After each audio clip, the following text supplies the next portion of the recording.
भारतातील आघाडीच्या रेडिओ नेटवर्कपैकी एक असलेले बिग FM मराठी चित्रपट उद्योगाचा वारसा साजरा करत आपला बहुप्रतीक्षित show big Marathi bioscope with Subodh Bhave घेऊन येत आहे. मराठी चित्रपटातील मनोरंजक किस्से आणि नॉस्टॅल्जिक प्रवासासाठी ओळख असलेल्या या शोच्या 3ऱ्या सीझनची औपचारिक घोषणा करण्यात आली. प्रसिद्ध अभिनेते सुबोध भावे यांच्या उपस्थितीत आयोजित पत्रकार परिषदेत ही घोषणा करण्यात आली. नाविन्यपूर्ण थीम आणि आकर्षक आशयाने भरलेला हा नवा सीझन मराठी सिनेमाच्या अनोख्या आणि कालातीत वारसा गौरव करेल, तसेच श्रोत्यांचे मराठी सिनेमाशी असलेले नाते बळकट करेल. पुण्यात सोमवार ते शनिवार संध्याकाळी 7 ते 8 आणि रविवार सकाळी 7 ते 10 या वेळेत पुणे आणि मुंबई या दोन्ही ठिकाणी फक्त बिग FM वर 27 जानेवारी रोजी प्रीमियरसाठी सज्ज आहे. अष्टपैलू प्रतिभा असलेले अभिनेते, लेखक, निर्माता आणि दिग्दर्शक सुबोध भावे पुन्हा एकदा यजमानपदाची धुरा सांभाळत मराठी चित्रपटसृष्टीचे सार आणि महात्म्य सांगणार आहेत. आपल्या उत्कृष्ट निवेदनाच्या माध्यमातून सुबोध भावे हे प्रेक्षकांना सिनेसृष्टीच्या रोमांचक सफरीवर घेऊन जातील आणि त्यातील सर्वोत्कृष्ट क्षण पुढे आणतील.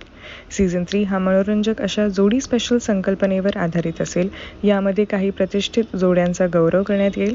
यात ऑनस्क्रीन आवडत्या जोड्यांपासून ते गायक, संगीतकार, दिग्दर्शक, अभिनेते आणि गीतकार, संगीतकार यांच्यासारख्या सर्जनशील सहकार्यांचा समावेश असेल. 2025 मध्ये नुकताच माझा चित्रपट चालू आहे, संगीत मानापमान दुसराही चालू आहे, #तदेव लग्न.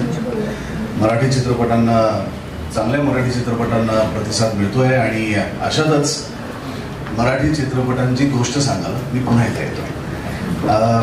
ह्या कार्यक्रमाशी, ह्या विचारांशी मी जोडलं जाण्याचं एकमेव कारण की माझ्या भाषेतला चित्रपटावर प्रेम नाही का, तर चित्रपट आपल्याला आता कुठल्याही भाषेतला चालतो. आपलं सगळ्यांचंच चित्रपटांवरती प्रेम असतं, पण तो आपल्या भाषेतला असेल तर आपलं त्याच्यावरती जरा जास्त प्रेम असतं.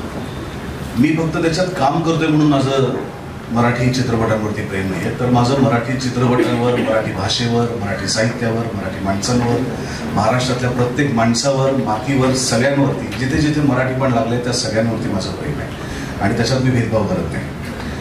पहिले 2 सीझन मला गायत्री, जयेश या सगळ्यांनी विचारल्यानंतर मनात धाकधूक होती की मी कधीही रेडिओवरती मुलाखत द्यायचं सोडून RJ म्हणून काम केलं नव्हतं. कारण माझे सगळे मित्र, संग्राम असेल, ॲडी असेल, आता ॲडिशन नवीन झालेला ॲडिशन RJ ॲडिशन, तर ही सगळी मित्रमंडळी खूप सुंदर पद्धतीने रेडिओ जॉकी म्हणून काम करत होती. आपला चेहरा लोकांना न दिसता सुद्धा लोक फक्त त्यांच्या आवाजाने त्यांच्या प्रेमात पडतात आणि त्यांचं बोलणं ऐकतात. ही केवढी अफाट शक्ती परमेश्वराने त्यांना दिली आणि इतकी सुंदर तुम्ही तुमच्या आवाजाने आमच्या आयुष्यातली सगळी दुःख बाजूला काढता, आम्हाला छान छान गोष्टी सांगता, आम्हाला सुंदर गाणी ऐकवता. तर महाराष्ट्रातल्या सगळ्या रसिक प्रेक्षकांकडनं मी त्याच्यातला एक आहे. आमच्या सगळ्यांकडनं तुमचे आभार की इतके छान कार्यक्रम तुम्ही घेऊन येता आणि आमच्याकडे तो रेडिओ सतत चालू असतो. तुमचे आवाज ऐकण्यासाठी लोक तुमची वेळ कधी आहे ते बघून तुमची वाट बघत असतात. इतकं तुम्ही तुमच्या आवाजाने, तुमच्या कर्तृत्वाने कमवलंय. लोकमान्य सोसायटी नेहमीच वेगवेगळ्या उपक्रमामध्ये भाग घेते. कल्चरल असेल, स्पोर्ट्स असेल, हेल्थ असेल, जे जसं मगाशी सांगितलं गेलं की बिग FM पण अशा वल्गॅरिटीमध्ये नसते, तसं लोकमान्य सोसायटी पण क्लासिकल आणि अशा वेगवेगळ्या शोमध्ये असते. हा शो युनिक आहे आणि आम्ही पहिल्या सीझनपासून त्याच्याबरोबर अटॅच्ड आहोत, त्याबद्दल एक वेगळा अभिमान आहे.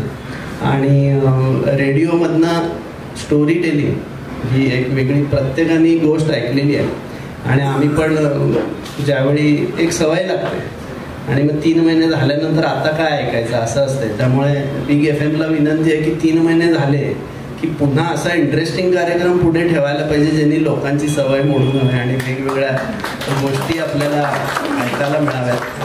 सुबोध सरांचं फॅन फॉलोईंग खूप आहे. आत्ताच नवीन चित्रपट त्यांचा आलाय, तोही खूप हिट आहे. आम्ही पुणे बुक फेस्टिवलमध्ये त्यांनी तिथे ज्यावेळी तो लॉन्च केला, आम्ही तिथंही सहकार्य केलेलं.